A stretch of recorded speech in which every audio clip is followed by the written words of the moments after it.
Sakalayan Gunarnavasha Vande Guru Sri Charanarabindam.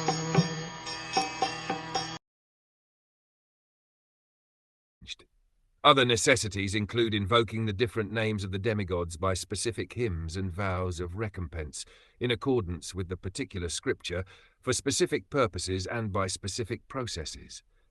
The whole process of offering sacrifice is under the category of fruitive action, and such activities are extremely scientific.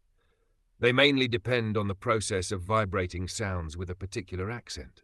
It is a great science, and due to being out of proper use for more than 4,000 years, for want of qualified Brahmas, such performances of sacrifice are no longer effective, nor are they recommended in this fallen age. Any such sacrifice undertaken in this age as a matter of show may simply be a cheating process by the clever priestly order.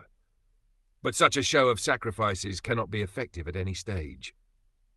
Fruitive action is being carried on by the help of material science, and to a little extent by gross material help, but the materialists await a still more subtle advancement in the process of vibrating sounds on which the Vedic hymns are established. Gross material science cannot divert the real purpose of human life.